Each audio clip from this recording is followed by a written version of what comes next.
Hey everybody, it's Rocky the Ramone, and I got on the phone with me Matt Lolya, who, if you remember, gave us a really good interview last time. Hey Matt, how you doing? I'm good. I'm good. So this time we're going to freestyle a little bit instead of having a set uh, questionnaire and stuff. What I'd like for you to do is pretty much just talk about, you know, your experiences with the Ramones going to England most of all, because that seems like. Would you say that England was the most important foreign country to the Ramones at the beginning? Yes, yes, it was. I think when you initially talked to me about this, I thought it was 76. When was It's Alive? Was Uh, that was 76 into 77 or 77 into 78? I'm a terrible Ramones fan. I don't know that.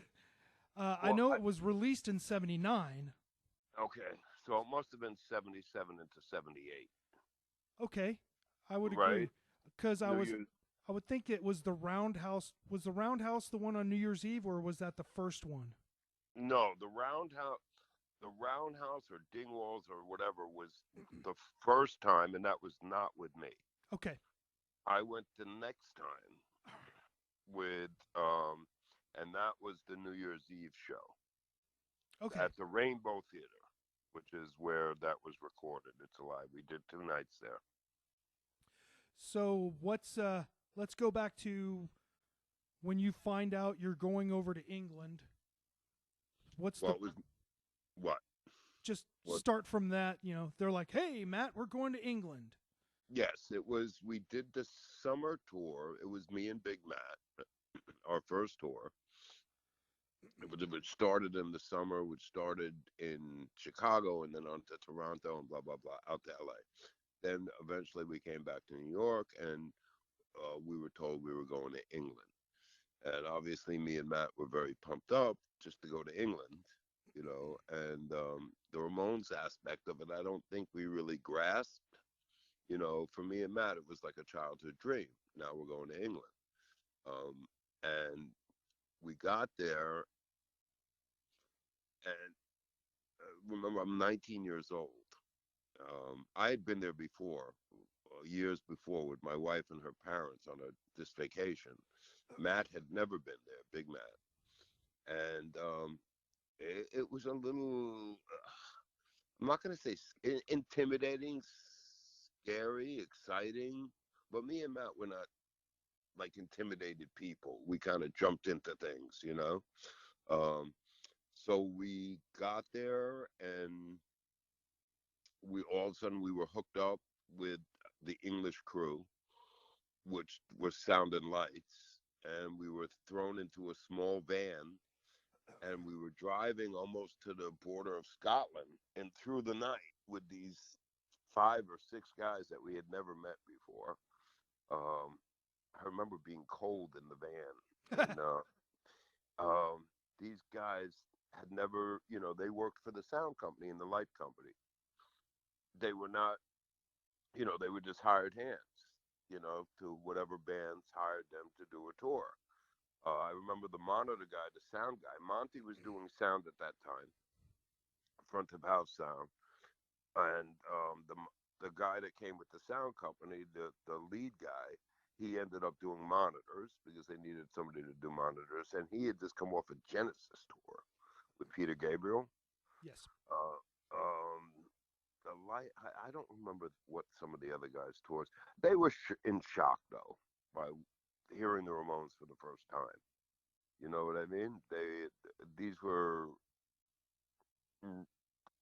English crew that are used to working for these other type of bands, and all of a sudden they're working for the Ramones. And I don't know if they ever really caught on, got them, so to speak. So anyway, it was a fairly extensive tour because there's so many cities in England that we were doing some top ranks, which are clubs. We did a couple of theaters. We did a couple of colleges. All the way up into Scotland. We did Edinburgh. We did Glasgow. Then we came back down. We did Leeds. And then we got back to London, and I guess it was Christmas time. And we had the week off. They had that Boxing Week or Boxing Day. London kind of shuts down. So we had the week off where we were staying in this really nice hotel, the Holiday Inn Marble Arch, which was right by what's that park in London? Hyde? Yes, which sat on one of the corners of Hyde Park. And I remember me and Matt, we just sat in our room most of the time, smoking hash and ordering room service, getting apple pie with ice cream on it and hamburgers and, just kind of living the life, And then we did that show, and the first show, which was the New Year's Eve show, I don't think we realized later, the significance of that show, the significance of that album at the time. To us, it was just another show, except for the crowd went crazy. The audience was crazy. The whole building was shaking. There were a lot of celebrities backstage. Johnny Rotten was there. Elton John was there. Elton John, I guess, was friends with Linda Stein, who was their manager at the time.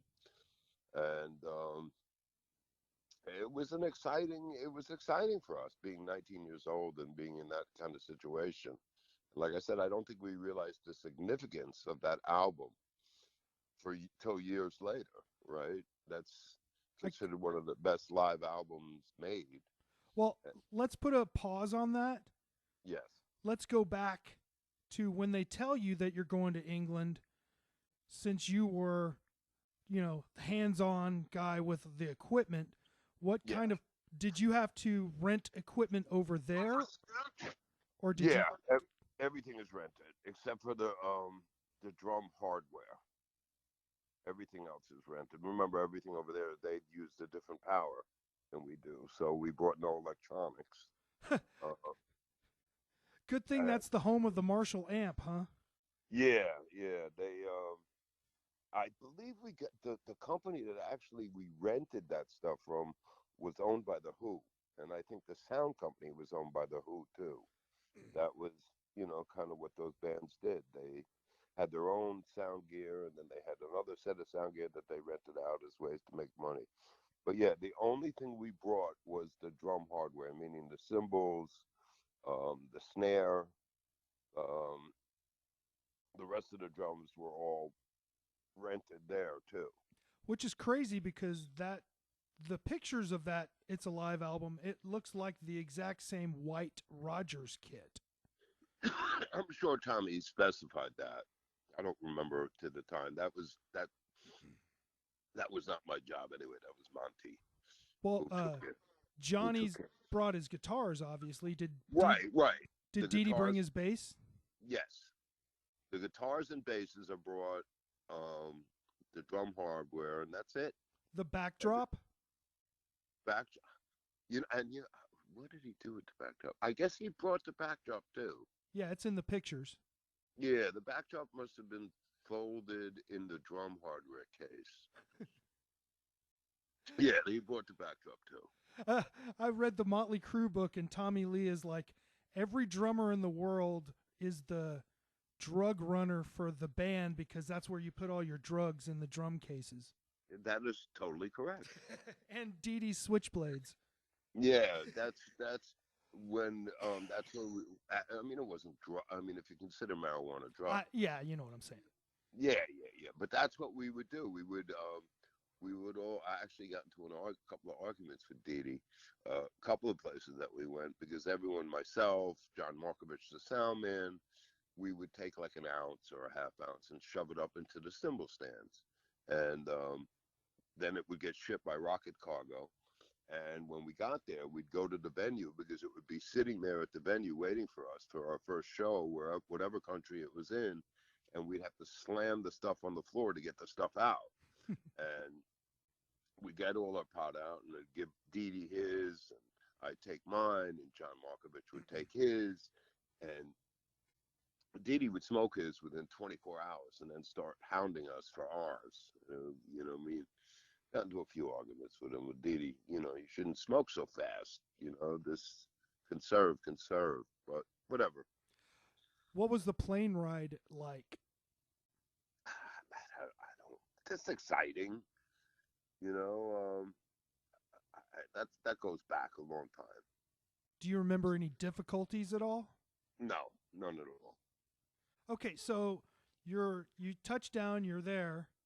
When you Yeah, get there, what's the first venue you guys played when you get there?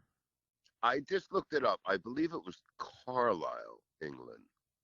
And that's where you dispensed all the drum hardware That's what. paraphernalia. Yeah, that was all there. What happened was we had a semi, and that stuff is all handled. Rocket Cargo gets it over there, and the company that we hired to do sound and who carried all our gear, they picked it up from the airport, and we had nothing to do with moving equipment over there. You know what I mean? We were kind of like prima donnas because we didn't drive over there, and we just had a regular though van, like a typical 5-row van, and all the crew went in that van. But like I said, because we're not driving over there in England, me and Matt, so we kind of didn't have, that was up to them to do.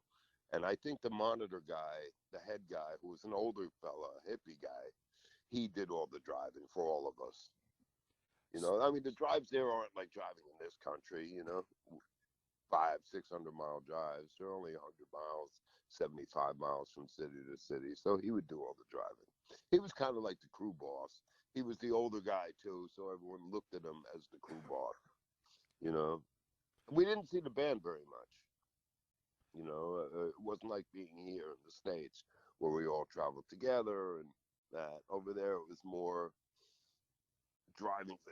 It was more of a how do you say? It was more real shows where we got into set up at 11 o'clock in the morning. Even though for us, me and Matt, to set up our equipment still only took us 15 minutes to 20 minutes. Ramones is not a complicated setup, amp wise or anything.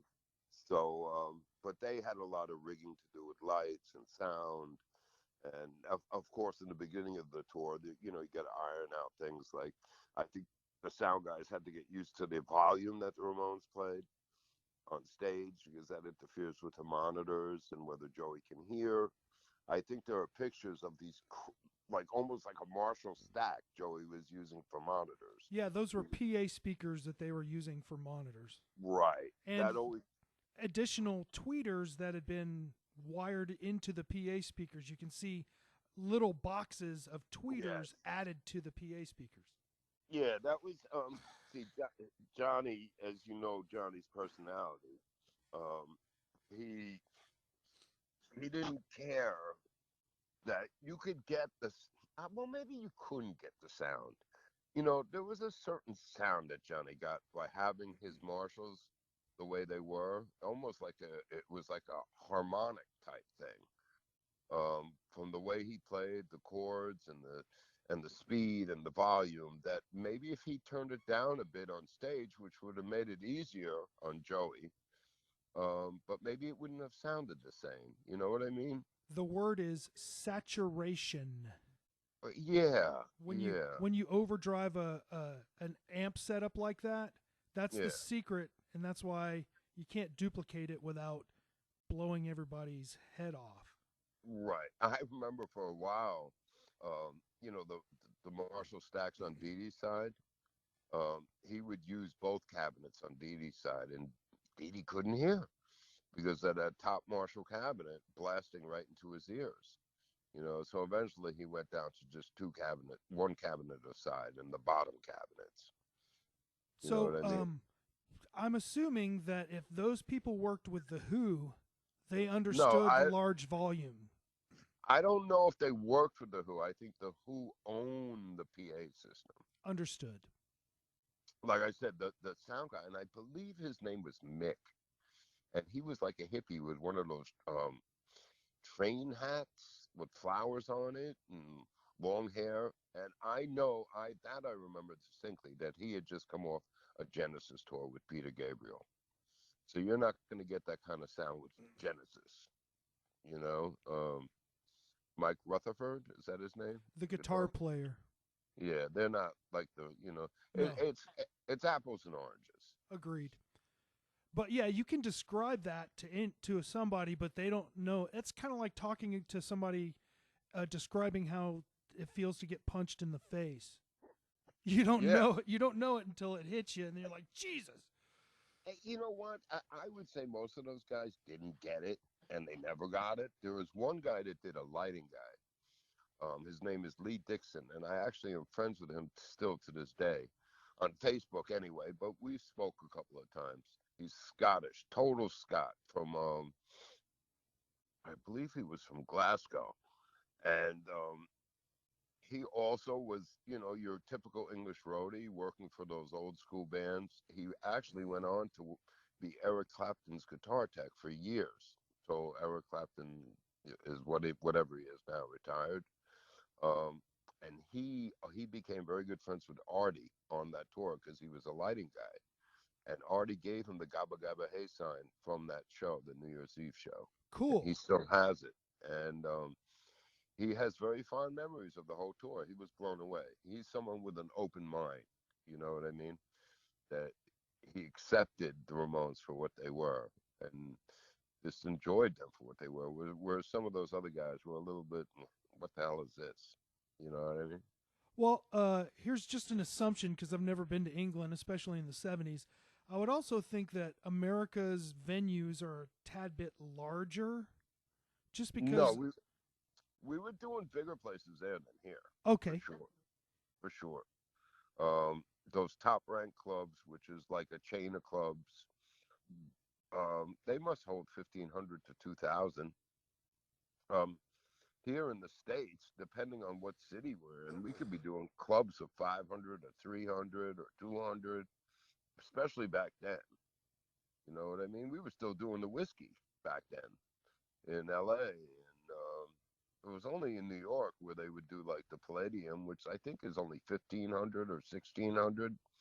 So definitely England, there was a much bigger buzz for the Ramones than there was here.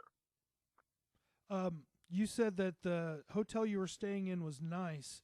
Was that Yeah, which city? that was London, the Holiday Inn Marble Arch. Well, I always hear about people talking about their negative hotel experiences. Were the rest of them nice, or was? You know what? I, I I find that Europe as a whole, most of their things are, even if it's not. See, the Holiday Inn was that was a London hotel in a very prestigious neighborhood in a very prestigious area, and the rooms were American-sized rooms. It was like a nice Holiday Inn. Most of the other places were smaller motels, hotels, but all very clean and very everything well made over there. You know what I mean? As opposed to America cheapness, Super 8 hotels. You understand what I'm saying? Yes, sir. Like What about the this is food? that took getting used to. Again, it wasn't my first time over there. I had been over there at 15 years old, so I knew that especially now when you go back or years later when we back, England became totally Americanized. You can get McDonald's, Burger King, pizza, but back then things were different. Um, there were things that we enjoyed, and the Holiday Inn, of course, we could get good food. Good burgers, and that's what me and Matt were eating at 19. Give us a good cheeseburger and a piece of pie a la mode, and we're good to go. Uh,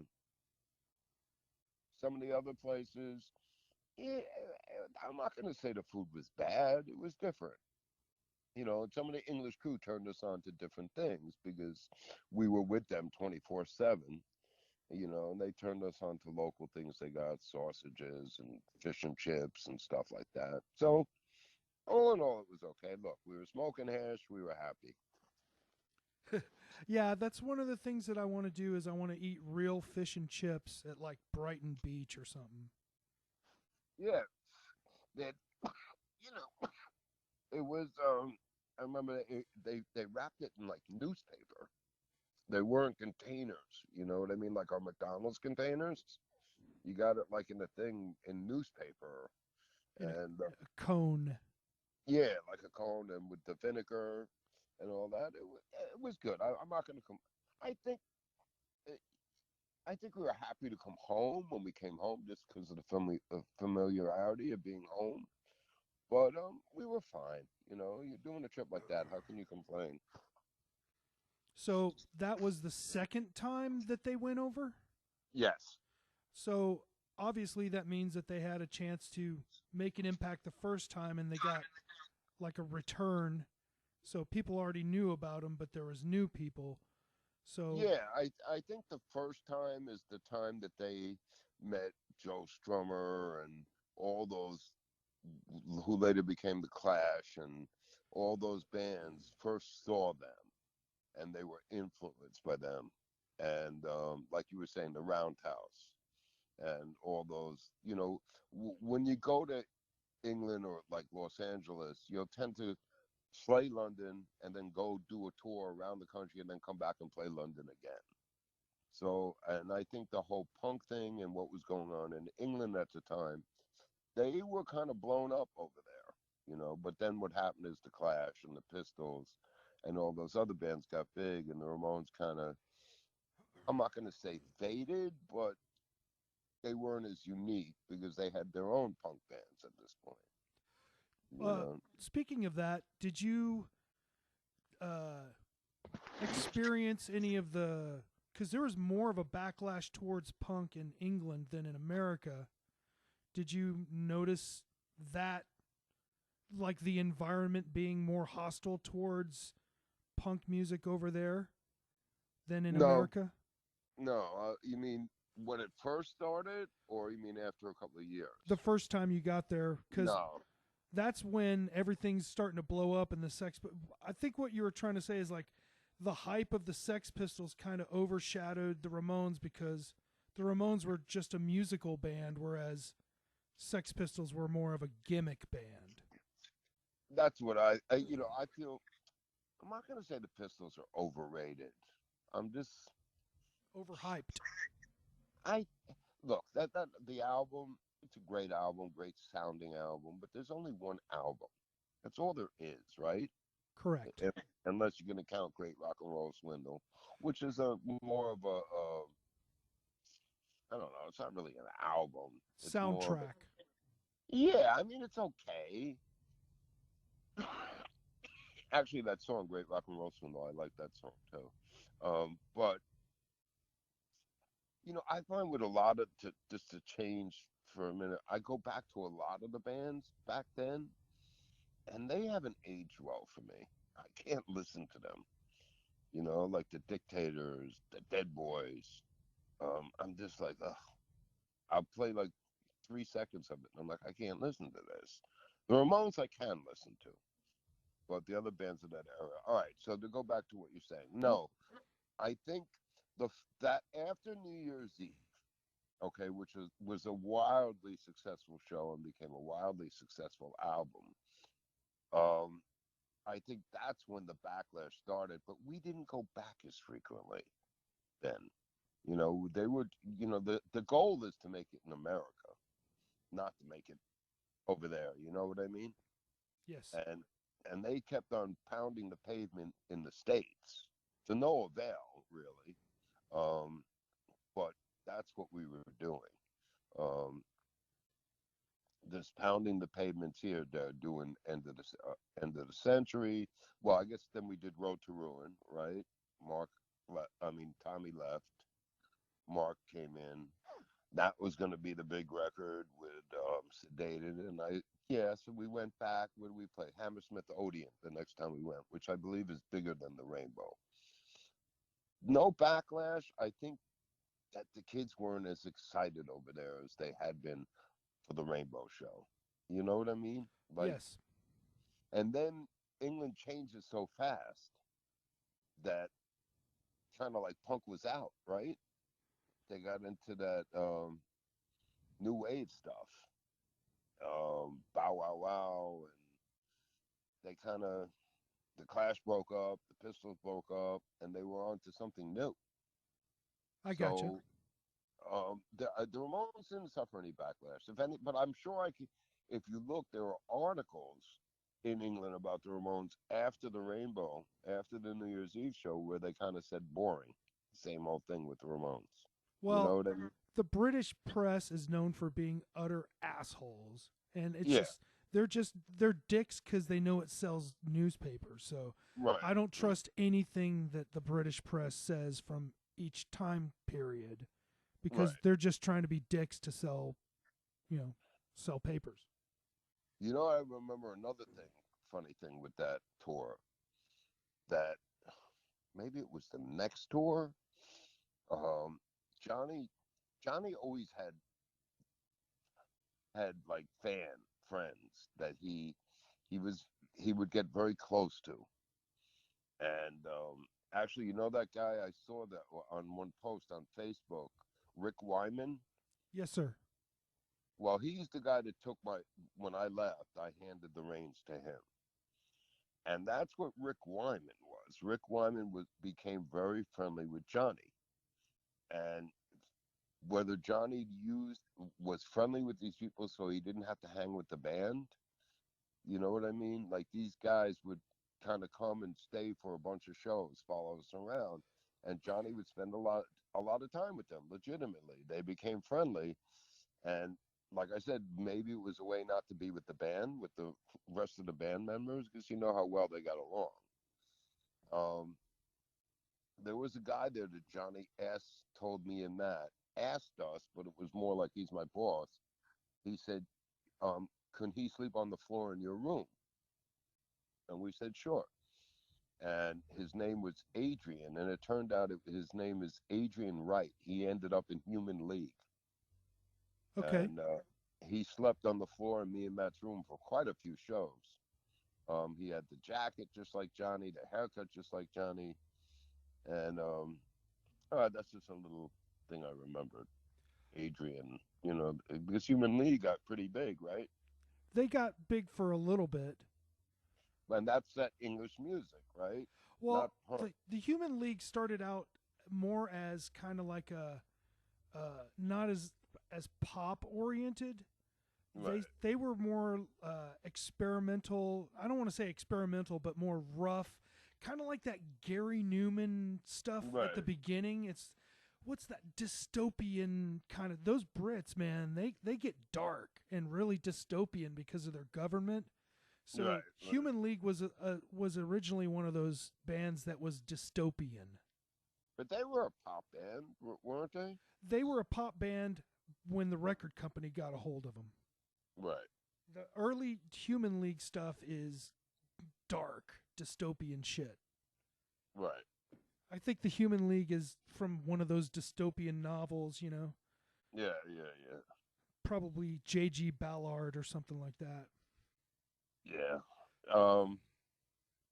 So, we're going back a long ways from my brain. But I do have a good memory, and I just remember it was just an amazing time, you know. And then I guess there was a little bit disappointment in coming back here, not to be back home in the States, but just that the excitement wasn't there. You know what I mean? The newness. It just was back to doing, for the most part, these stupid clubs all over the States and driving 500 miles in between cities. You know what I mean? Doing these dumb clubs that we did over and over and over and over again. As opposed to the excitement and the fan excitement and the pogoing and all that we had in England. Do you You know, remember any of did you guys have opening bands on the tour? I don't remember then. I really don't. I remember one time in England, the Rosillos being an opening band. But Rezillos? yes, yeah, they were big there. They were Scottish. Um, It's the only one I just can't remember. And Okay. the Rosillos was not that tour anyway. It was another tour that we did after that, but I don't remember that time. The opening bands. So the first time you went over, you just stayed on the island. Uh, Yeah. when you went back with Mark as a drummer, did you guys hit other countries after that? Yes. Yes. The next time we went back with Mark, we actually did. Belfast, Dublin. I don't know what it must have been Mark on that one. I ended up working for U2 for a short time, and then I went back to working for the Ramones. We played Dublin. Must have been Mark. And at the end of the night, the U2's crew were there. And U2, I guess it was already after Sunday Bloody Sunday, so they had blown up. And the crew came to us as we were packing up the equipment and said, "Oh, they wish they were me, working for the Ramones." And I'd be like, "Wait a minute, you work for one of the biggest bands in the world. Here I am packing up this stupid club in Dublin, and they just said they all love the Ramones." You know, um, Did you end up yeah, doing anything in Europe, like outside of England, France, Germany, kind of? yes, yeah. Then we would go. That was an extensive tour. I don't remember exactly which tour that was, but yes. Then we'd do England. We'd always do England first, Ireland, Scotland, and then we'd Ireland, Scotland, Wales. Then we'd shoot over to the continent, and we'd France, Germany, Denmark, Holland, Sweden, Switzerland. We hit the whole thing, play everywhere. The places were smaller there though, not like England. You know what I mean? They were more of a club atmosphere. We did that place Bataclan. Remember the one where the shooting was, the terrorists? Oh yeah. Yeah, we played that place, which is just a big club, maybe holds 1,000 people. It's not a theater though. Again, when we go over to Europe, the places would become smaller again, more similar to doing the States places. 500 to 700 seat clubs. Nothing huge, but the fans were pretty rabid. They have a way of a lot more wild than in the States.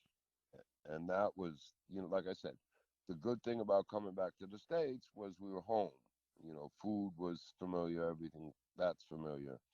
The, the, the boring part of it is we're back to doing small bars, small clubs, kind of tame audiences, you know what I mean? Or college kids that think they have to be punks and they do things, but they're not, they're just acting the way they think they should act to be punk.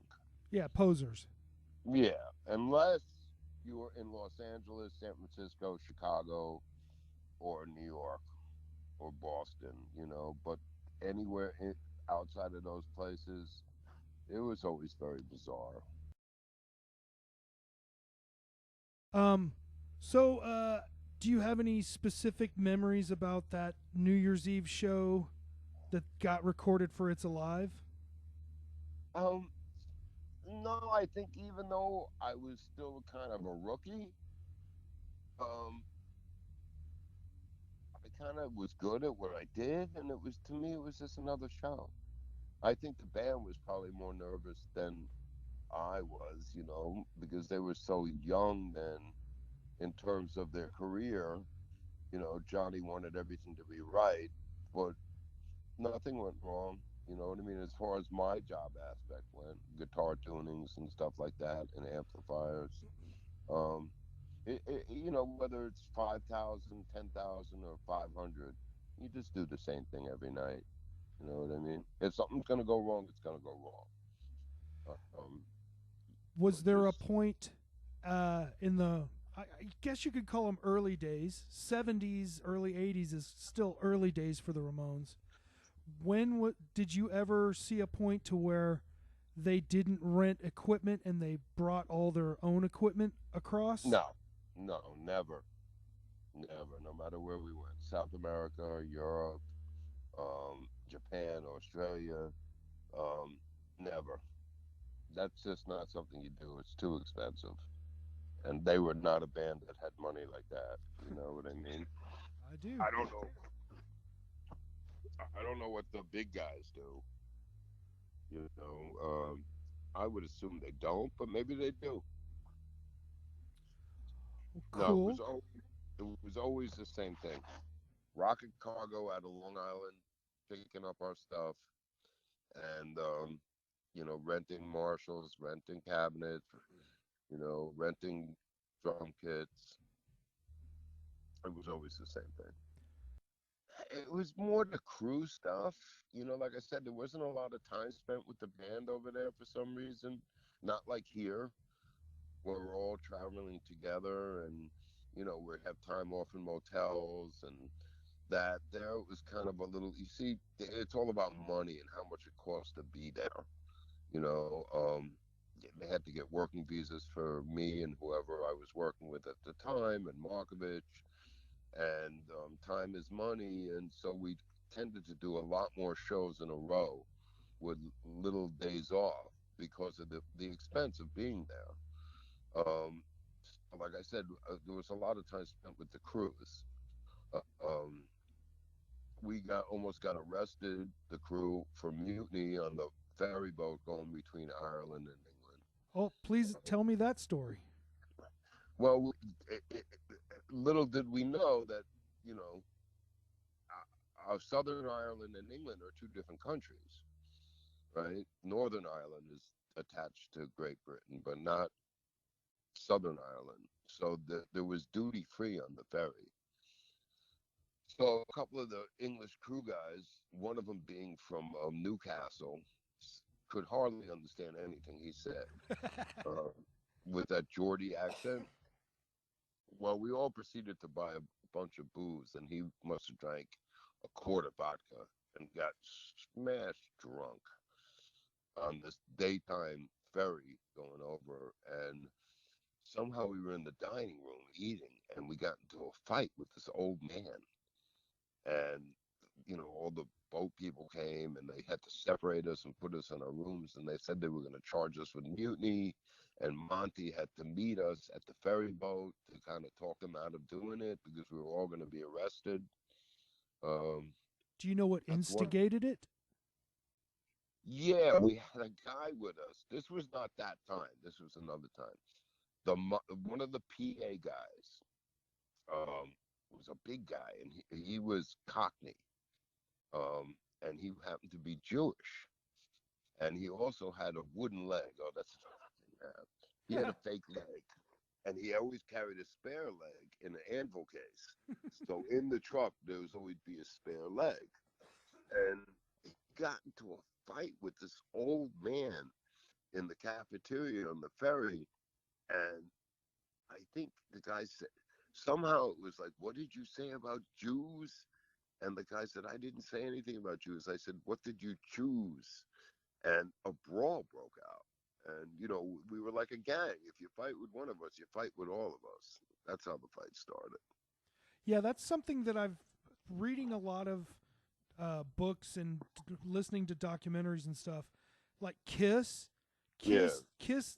had a gang. They didn't have a road crew. They had a fucking street gang. Yeah, you kind of stick together, So that, and like I said, they wired ahead, and Monty had to come meet us at the boat, at the dock where we got in, and try to kind of calm things down so we wouldn't all be arrested, and we could go on and do the next show. So then there was the leg thing. He used to have to run out because if a microphone, he was the monitor guy, and if one of the microphones like fell off one of the drum mics, or if Joey was having trouble with his microphone, he also wore like earmuffs, to protect his ears, particularly when he was doing Ramones shows, and he had this wild, like, pronounced limp because he had one leg, and Johnny would be flipping out, going, "Why is this guy coming out on the stage? Everyone's looking at him with the limp, and the headphones." It was you had to kind of be there. You know what I mean? He was angry because it distracted from the presentation of the band. Right. But that was Johnny. He could be a stickler. Yeah, but that's I always find myself defending Johnny. It's like, for all the shit that Johnny did, it's like, for 10 things that you prepare for, the one thing that goes wrong, it's because you prepared for 10 things to go right, you know? Right, right. Yeah, So, I mean, look, I sometimes, these crazy kids on these Facebook groups, they come up with some shit, you know. Me and Rick have spoke, and like sometimes we go, you know what, I can't even bother anymore to correct them on things, and other times we do, and then they'll argue with us, and who would know, me and Rick or these kids, you know? well, that's And one of the reasons why I'm doing these interviews is because all the interviews that I see with, Monty and, guys like that, it's like it's all the surface questions. right, It's right, never the deep shit that, the people who really want to know that stuff don't get this kind of information because it's all fluff. right, right. And some of these kids say some dumb shit, like I've seen them say stuff like Dee Dee was just a junkie, and that pisses me off when I hear that. That would piss me off about anybody. If you were a heroin addict and they said, James, is this a heroin addict? Is this a junkie? People are a lot more than, you know what I mean? I Than do. that. And Dee Dee was more than that. Yes, he had problems, psychological problems, drug problems, but he was a human being, and he was a very decent human being, troubled, yes, but a good human being and a talented person. And to sum him up into one word saying he's a junkie, that's just wrong. And I don't understand why people do it if they're Ramones fans. You know what I mean? I do understand it, and it is because those people want to feel as important as the people that they idolize, Right. and they don't have any way to positively elevate themselves, so they got to be a troll. Yeah. I mean, they do that. They do it with mostly Johnny. Johnny, and I've seen it with calling Johnny an asshole and a fascist, and it's like, well, you know, they were human, just like me and you. Well, the funny thing is, I always seem to be the Johnny of every band that I'm in. Hmm. It's like, yeah, we can have fun, but you motherfuckers need to know when you're on the clock. Right, right, and that's the way I am now. That's the way I've lived my life since then. Is yeah, I'm 63, but I can fuck around like an 18-year-old or a 15-year-old. But I also work hard, and doing that kind of work is hard work.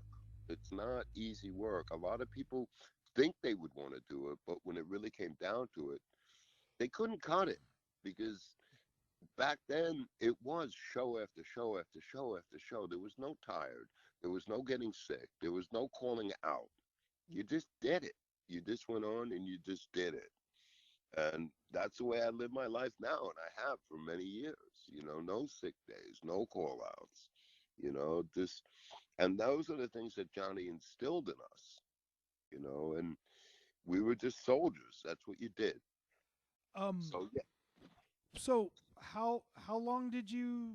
What was your like last overseas trip with them? Can you remember that? Um, I don't remember. I'd have to look on the things. Well, can you reference it by what album was out at the time? Again, I'd have to look. It had to be after Richie. Richie, what he did, Too Tough to Die, which came out first, Too Uh, Tough to Die or Animal Boy? Richie was on Too Tough to Die, Animal Boy, and Halfway to Sanity. At Subterranean, no? Oh yeah, you're No. right. But your starting point was Too Tough to Die.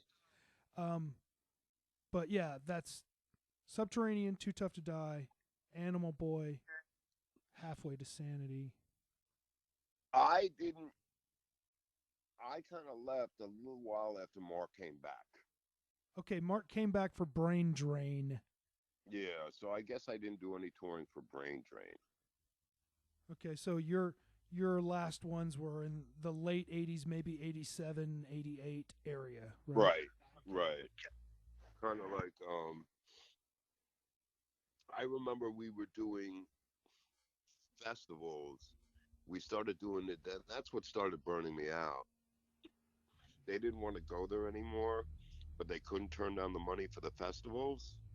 So we were doing festivals on weekends and flying back. You know what I mean? Like leaving on a Friday morning, Yes. uh, and then coming back on Monday or Tuesday, To and then America? yeah, and then going back again the next weekend, or maybe taking a week off and then going back. And that's when I kind of was having enough. You know what I mean? I was burnt out. Um, they were doing fine. After all, it's their career too. They were making a ton of money on T-shirts, um, and making pretty decent money doing the festivals. But I mean, no fault of theirs. It's the way it is. I was still getting my regular salary, and I was burning out. You know what I mean? I was getting to the point where this is not fun anymore. And actually, Johnny said that to me when I told him I was leaving. He said, I think it was on a plane. We were coming back from somewhere. I don't remember where. He said, Matt, look, think about all the traveling you get to do. And I said to him, John, after a while, it's all the same shit. You know what I mean? I'm not seeing anything. Yeah. You're seeing a plane to a taxi to a room to a venue, back to a room, back to another. You're not. Yeah, you're not seeing the great parts of everything. You're seeing the worst parts of each city because that's where the venues are. Right. And every venue's the same. And my kids were starting to get a little older, and the money sucked. And Monty tried to the best of his ability to get me health insurance because they didn't give me any health insurance. And like I said, I was getting older. I had kids and no health insurance. They weren't paying taxes. It was cash. And which I think eventually Monty will tell you they got caught doing that. Oh, really? Yeah. Um, yeah, you can't have a production company like that. And eventually someone's going to look at that and say, what's wrong with this picture?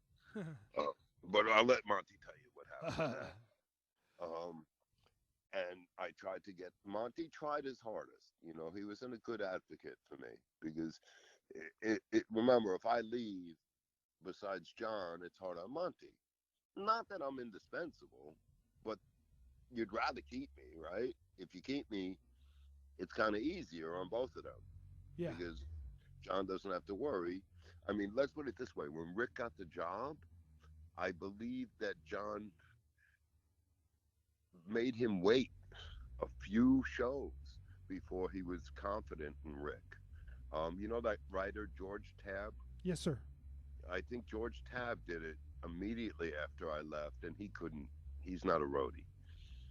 It didn't work. Yeah, we covered that in our last interview that Yeah, he was kind of like I hate to always come back to wrestling, but it's called a transitional champion. It's like right, when they take the belt off of somebody, but they don't want to give it to the next guy. right, They take the belt off, give it to a temporary guy, and then they have the next guy beat the temporary guy. right, right. So Tab was a So transitional guy. yeah, and to this day, I don't think Rick plays guitar at all. So Johnny was nervous, but you don't really need to know how to play guitar. I mean, it helps, but you're using a machine to tune. You know, and Rick is very mechanical. You know, he knows cars and knows that. He can learn how. He did learn how to tune, obviously. Shit, I can Uh, barely play guitar, and I have a one man Ramones tribute band right, where I play right. guitar. So I don't remember my last trip overseas. I remember my last show And was that was In New Jersey, Club the A. Because John looked at me at the encore and said, "Are you gonna stay? Are you gonna stay?" And I said, "No." I said, "I'm done. I've had it." You know. And oh, he had said to me also on that airplane, "Talk to Monty about money. We'll give you what you want." And I kind of came up with a number, and of course, they weren't going to give me that number. So whatever, it was over. I could tell you a Richie in Europe story. please do. We were playing in Belgium, one of those festivals, and we went on during the daytime, and we ended up back at the hotel. It could have been a little later, but over there, because in the summer, the way it stays light later, we're back at this motel, and all the kids knew where we were staying. So we were in the bar, and Richie was a very competitive person. Um, we lived close to each other in Brooklyn. We played handball, we played pool, we went bowling, everything competition with me and Richie. And so we were playing pinball for money, for beer. And the kids were buying us beer. We were drinking that Duval, what's that, 18% beer? Oh, Jesus. Yeah, and we must have had about 10 beers apiece. We were pretty lit. And those crazy kids over there in Belgium, they ride those little mopeds. And Richie says, I want to ride one. I want to ride one. And one of the kids says, here, ride mine. And Richie went riding in this field. And the next thing you know, he must have hit a gopher hole or something. And he went over the top of the handlebars and did hurt his wrist really badly, where the doctors had to come to the hotel. And basically what we had to do for the rest of those shows in Europe was tape the drumstick to his hand. Was it his right hand or his left hand? I don't remember. Because his right hand would be his hi-hat hand. I could see doing it with his left hand because that's pretty much just a snare hand. Yeah. I can't see doing lightning fast eighth notes with his right hand all fucked up. I don't remember. I just know that they taped it and they would shoot him up with painkiller in the arm before the show because Johnny was like, you got to fucking play. You're not going to screw this up for us.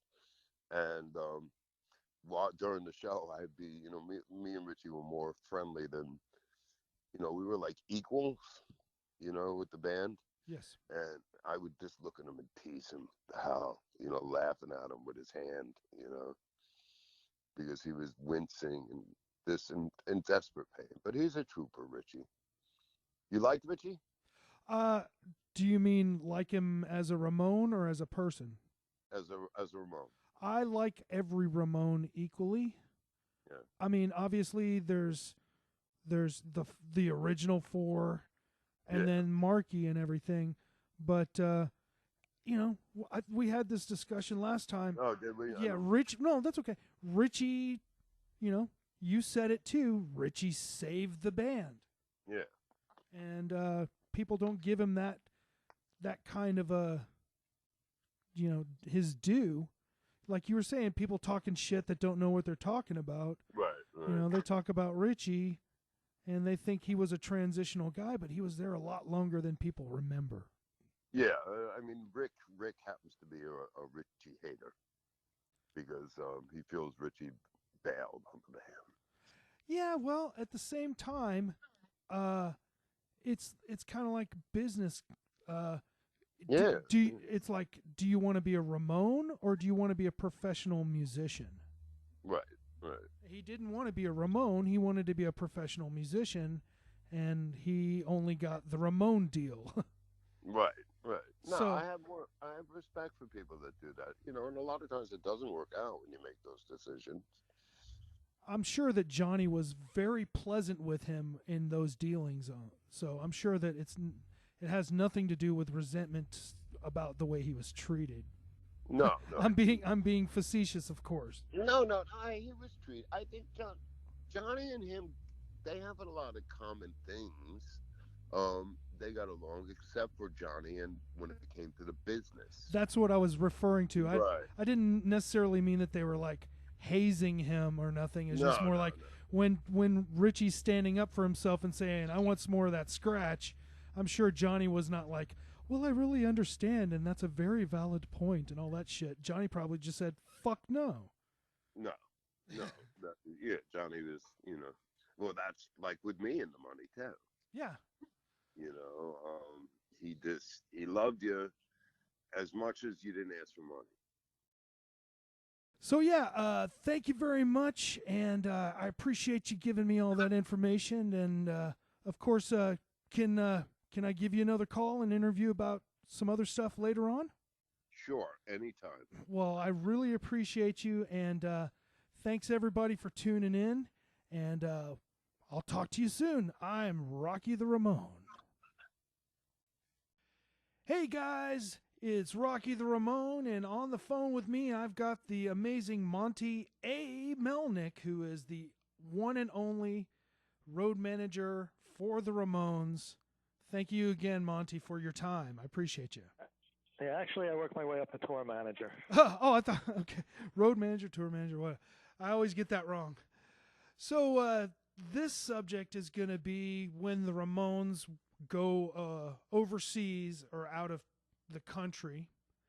And I interviewed Matt Lolya before, and this is going to be kind of like a dual interview. So he did not go on the first trip over to England. Can you tell us about, what started the first trip over to England? Did they contact you, or did you guys contact England? Well, no, Danny Fields had a number of contacts over there.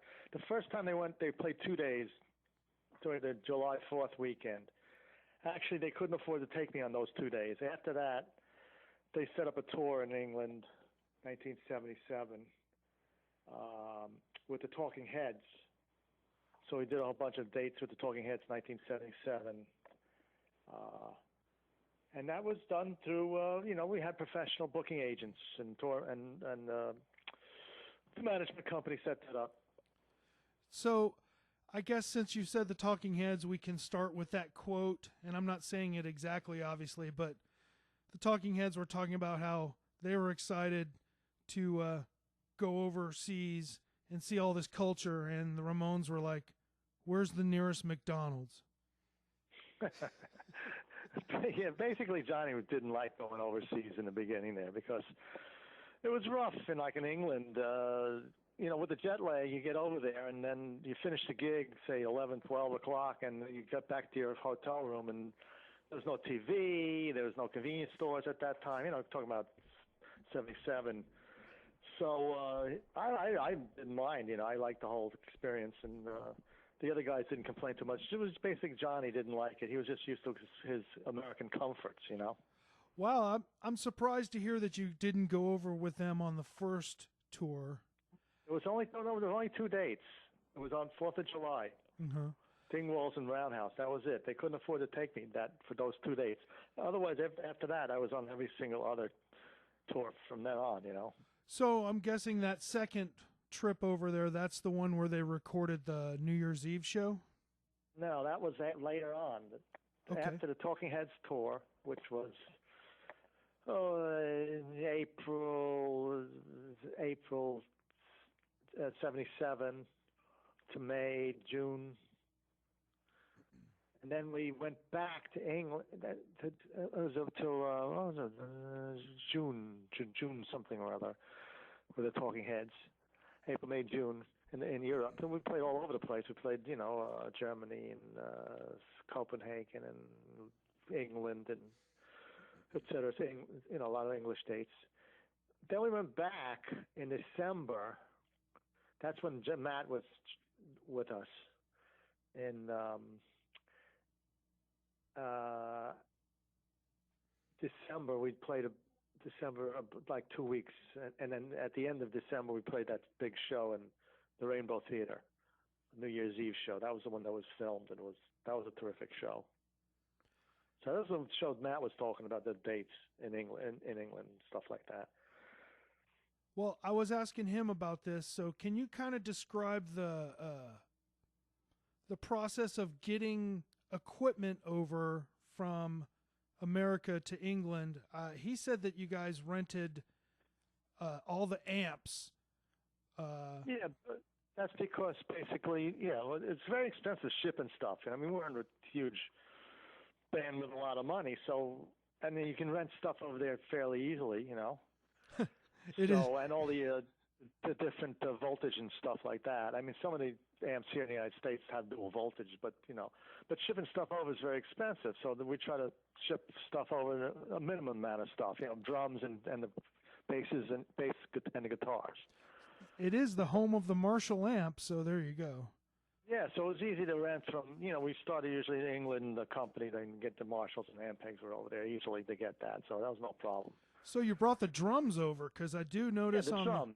on the It's Alive pictures, that is the white Rogers kit, so that's, we had to ship some stuff over, so we used a shipping company called Rocket Cargo throughout the years. They were very good, You had to get a carnet and list all the equipment and then serial numbers, and it has to be, that all the shipping companies did all that. So it was, it wasn't just, stick it on a plane, and it had to go through customs and all that stuff. So that's why I used the shipping company.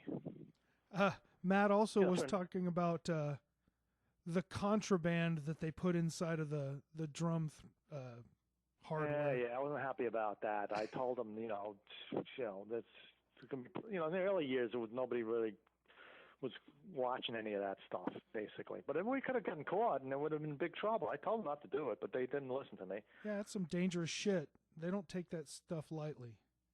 Yeah, I mean, in the early years of rock and roll in, the 70s, late 70s, that was a little easier to do stuff like that. But later on, it was, you get caught, it was bad. Then all our stuff would be tied up in customs, and that would be that, So, one of the things I wanted to ask you about, because I didn't think Matt probably dealt with it, but the British press is notorious for being just absolute dicks to musical artists and trying to, kind of instigate them to get all pissed off. Did you have any dealings with the music press over there in England? Not personally, but I mean, they were the press liked the Ramones back in early years. Because there was that whole anti-punk backlash from the press, and I was just wondering if you guys experienced that stuff at all. No, not really. I mean, it was more because the Sex Pistols were getting that. The Ramones always got good press. It's one of the reasons they were bigger there first, because there's a lot of music papers in England, the Melody Maker and the other couple other papers there that not the United States didn't have that going. The music papers as much as the English had. So the English papers and music magazines and media picked up quickly with the Ramones, and they got it was good for them. I never saw any bad backlash from them. All right. For us, I mean, the Sex Pistols did stupid things. That's why they, they did those. They went into the TV studios and started cursing and idiotic things like that and acting like jerks. The Ramones weren't like that. So, and we always hear the horror stories about accommodations. Matt said that London wasn't so bad, but getting outside of London, that's when hotel rooms were not so great. Well, even in the early years in London, it was like they had small beds. One thing that bugged me is like the mixer taps. They didn't have you had those cold and hot water taps when you're washing your hands. I didn't understand that. You had to put your hand or fill the sink with water and wash. There wasn't one that didn't mix to your hot and cold water. That was early years. Yeah. Yeah, that was crazy. I didn't, it was fine with me, but I mean. How was the food? No, in the early years over in England, it was rough over there. The food in England wasn't the best, so that's why they got to like Indian food a lot, because that was always good there. We always couldn't get a good meal, but English food over in the early 80s or late 70s wasn't the greatest. So when you went over there for the first time, was that just England, or was that to the other parts of Europe? Yeah, we went all over the place. So you look in the back of my book, I list the shows there. Yeah, so, I should have had that handy. So the first tours, let me see. I'll have my book here. Oh, by the way, everybody, let's plug Monte A. Melnick's book. What's that book called? On the Road with the Ramones. It's called a bonus edition. You got to get the one with the red Ramones lettering on it. That's my latest edition. I added 40 more pages to my book. Yeah, that's a great book. It's been out a while. It's in 7 languages, and so you get to it's on Amazon.com worldwide, and it's called On the Road with the Ramones, bonus edition with the red, has the red Ramones lettering. All right. So, well, what were we talking about here? We were looking up dates for your. Well, in '77 in April, we went to Switzerland, France, Belgium, Netherlands, Finland, then into England. And then we ended up in London on that tour. That's the first tour. That's like April to June '77. It's an extensive tour with the Talking Heads. Mm-hmm. That was a great tour. And then we came back to England December, as I said, and played like a week and a half, 2 weeks, and ended in London at the Rainbow Theatre on New Year's Eve for that fantastic show for the It's Alive album. Were you working the boards at that time? Yeah. Or? Okay. Yes, I was doing sound for all those gigs in the beginning, through '78. Then we started hiring a professional sound man. I worked my way up to like road manager, tour manager, because they wanted a professional sound guy and a professional PA company. So they hired a guy from Youngstown, John Markovich, worked with us for years, and his brother Jimmy. Do you remember? Can you kind of talk about what it was like setting up a recording situation in addition to a live situation? Well, they had professional recording truck there with the professional sound engineers doing all that. Did they have a separate board, or did they just tap off of your board? Well, they tapped into the board, into a truck outside, which was recording everything. Alrighty.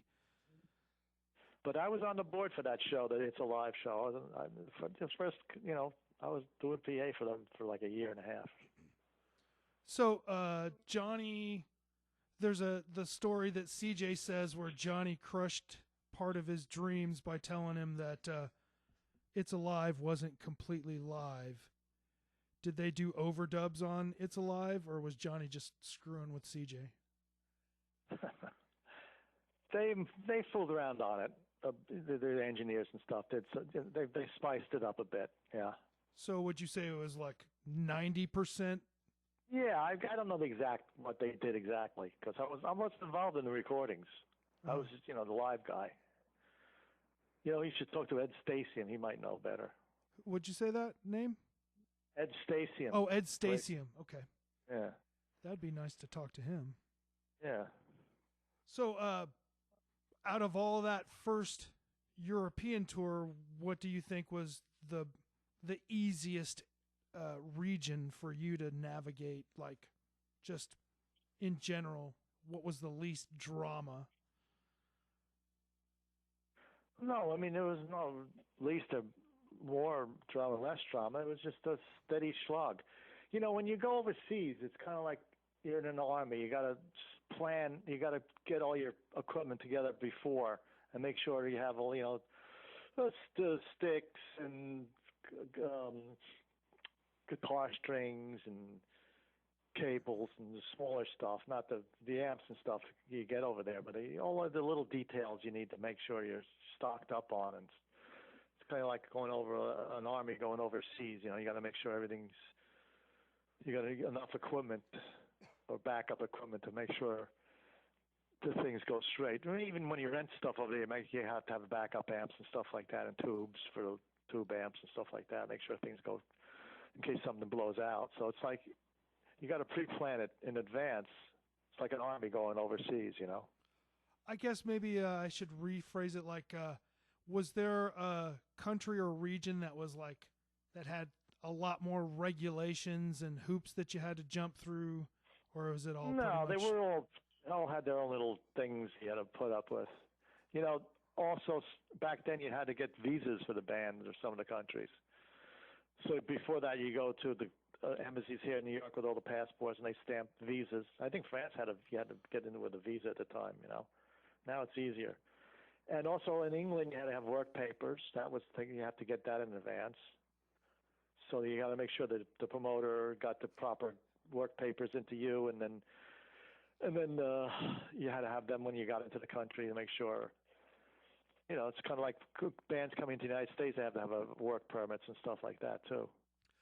Oh, here's one. Since you're always at the wheel, did you drive, or did you guys have drivers? In England, it was a little mind-boggling because you're on it's on the other side of the road there. So that was a little driving there. Basically, we had truck driving and stuff like that. I'd sit next to them, and then there was a bus and stuff like that. So, but England, I tried a few times. It was a little crazy. What about the maps back then? American maps versus European maps.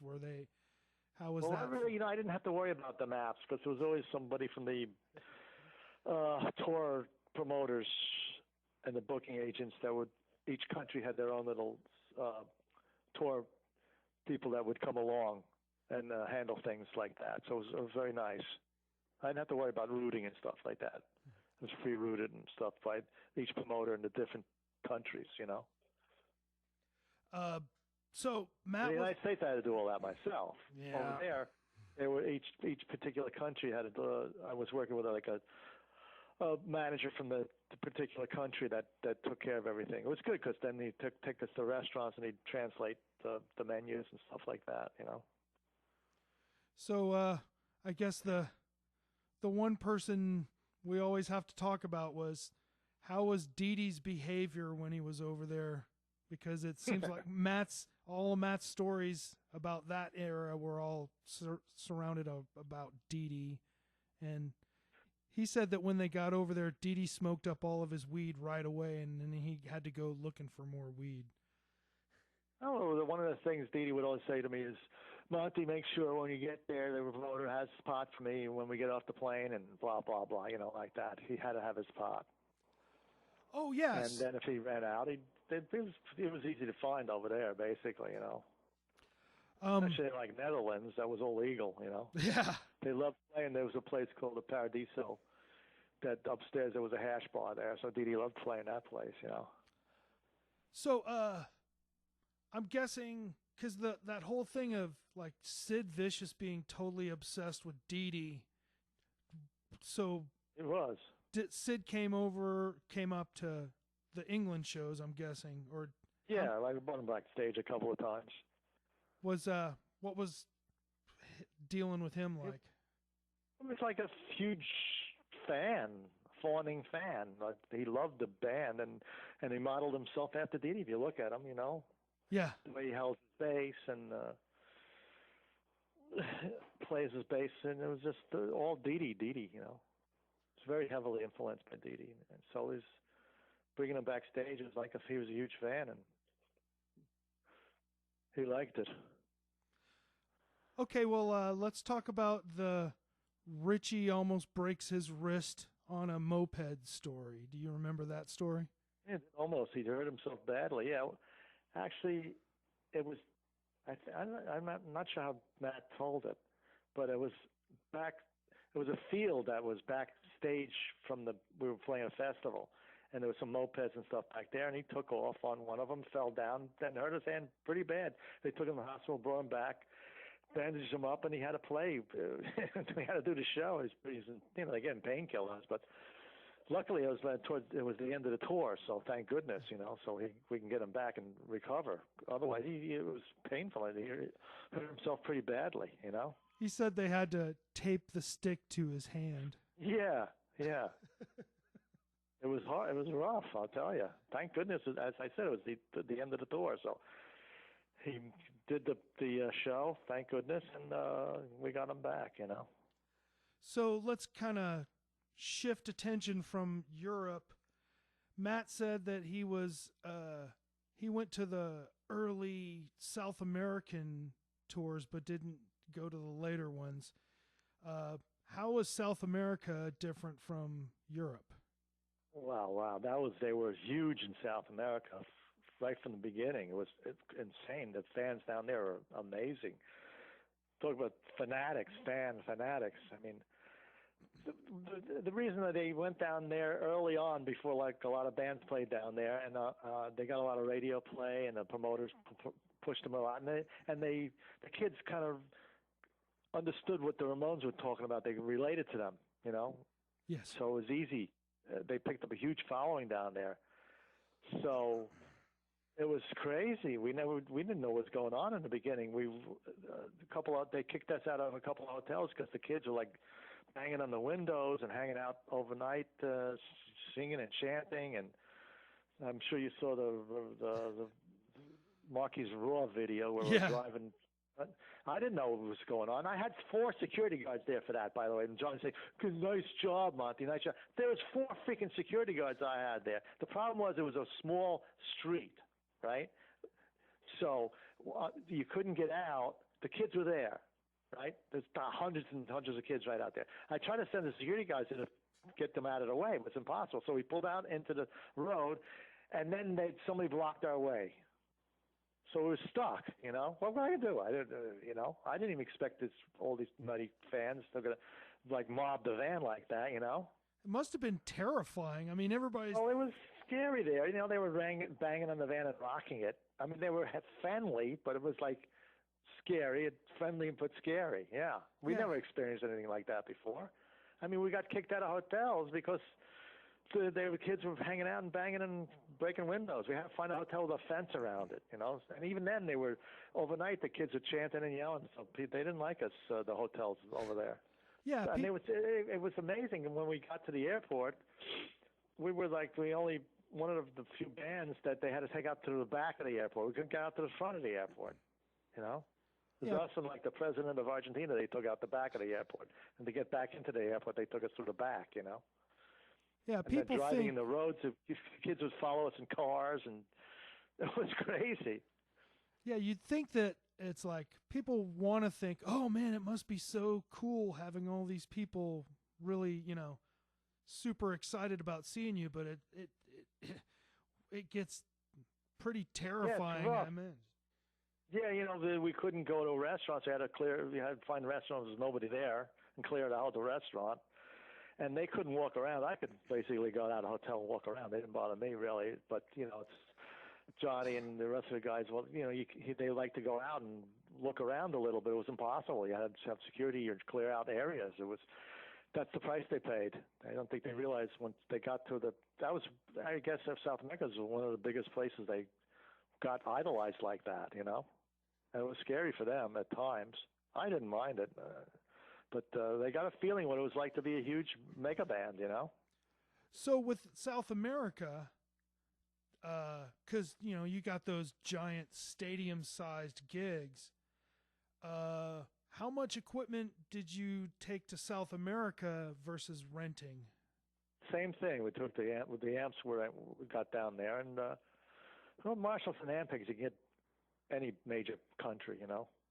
And then we brought the drums and guitars and basses. What? Okay, this has just popped into my head. Those big old backdrops. We brought those. How do you pack those up? Do you fold them into like squares, or do you fold? It's I never really thought about that. It's like, how do you keep those things from getting all, you know, like showing the square? Yeah, most of them folded up fairly well. Sometimes he'd roll them up on a pipe or something, you know. But when they hang, they pretty much just get. Yeah, most of them clean out, you know, hang out pretty well. Because that's something that nobody really thinks about is how the hell do you get what, for instance, the South American backdrops. What are the dimensions of those things? They're huge. You know, a lot of the early backdrops, Arturo hand painted himself in his loft. Yeah, there's the pictures of him like sprawled out, hand painting the logo and stuff. So yeah, in the back of my new edition of my book, I have a little chapter on the backdrops and stuff. I put some pictures and there's also pictures in my book about that too. But I put a couple of extra pages about the backdrops in the new book.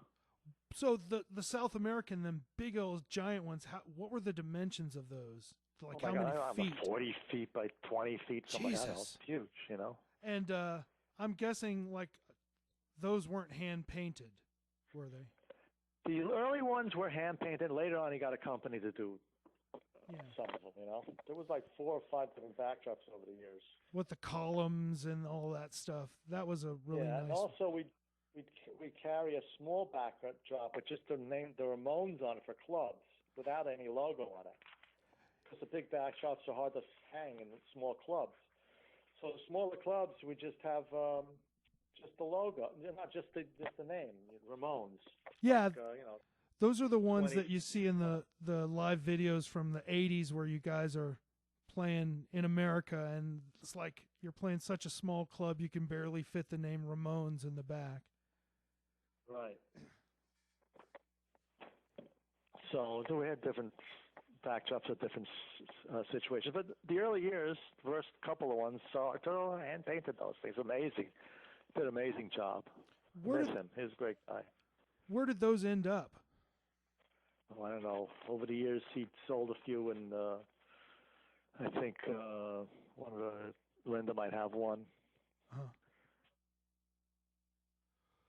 I mean, they only had a certain lasting ability over a couple of years, and they had to make a new one, you know. Because they get worn out, or I don't know what he did with them. He sold them or something. I don't know what happened to those. Do they get worn out, or they just need to have a new, updated visual? Yeah, they get worn out. Cool. They get, you're folding and unfolding and all that. They wear out after a while. Do stage lights do anything to those? I mean, I would think that the really, really hot stage lights might. If they were close enough, yeah, they would. But they, when you hang your lights, professional lighting techs, they know where to hang stuff. They know where it's hanging. Yeah, we also took on the road. We also ordered specials. Arturo really was a great lighting director, so we had special lights. If you look at some of the shows, like airplane lights coming up white. He liked to use a lot of white light and stuff. So on the road, we'd carry a bunch of specials with us, Plus a lighting company, I don't know, so many countries and so many different things. We're talking about, 2,000 shows out there. Yeah. My God, Okay. We could spend hours talking about things, but I always enjoyed going overseas and, playing different countries and traveling around the world. It was terrific. I really enjoyed it. Johnny, liked the American way, basically. He's always complaining. Another thing about England was there's ice in the beginning. I hear that all the time. Yeah, it's crazy. The early years, but later on they got ice machines. But it was crazy. You're drinking a warm beer and stuff like that. And I weaned myself on ice once my teeth started getting bad. Because it's like, man. Another funny story, we used to have Yoo-Hoo on the rider, You know what Yoo-Hoo is, right? Yes, sir. Yeah, so Johnny loved it. It's pretty cool. It's like a skim milk chocolate drink. But I get these calls from overseas, the guy was called, Yoo-Hoo, what is Yoo-Hoo, I said, don't worry, just get some chocolate drink, they'll be fine. I didn't understand what the heck Yoo-Hoo was, because it was on a rider, Did he like it cold or did he like it warm? Oh, yeah, anything. Drinks, Americans like drinks cold. Yeah. That was a problem there in early years in Europe, Yeah, it's just kind of... Especially England. It's kind of funny how Johnny is now forever associated with Yoo-Hoo. Yeah, because Yogi Berra sponsored Yoo-Hoo there for. He has saying me for Yoo-Hoo. Yeah, because Johnny's a big Yankee fan. All the Joey wannabes wear the Capitol Theater shirt, and all the Johnny wannabes wear the Yoo-Hoo shirt. Yeah. Well, thank you very much, Monty, for letting me interview you again. And again, let's talk about that book by Monte A. Melnick, which I got it right this time. Yeah. It's called Tour Manager. On the Road with the Ramones. Which edition is it? The bonus edition. Make sure you get the one with the red Ramones lettering. And that's the one that added 40 more pages into it. That sun-shaped little thing that says bonus edition down on the corner. Yeah, on the bottom left. So buy 2 of them. Buy one for your mom. All right. Thank you very much, Monty. I really appreciate your time. And thanks for being just let me know when this goes up online, and I'll post it around too. Yes, sir. I appreciate you, sir. Okay. Thank you. Great. Bye. Bye-bye.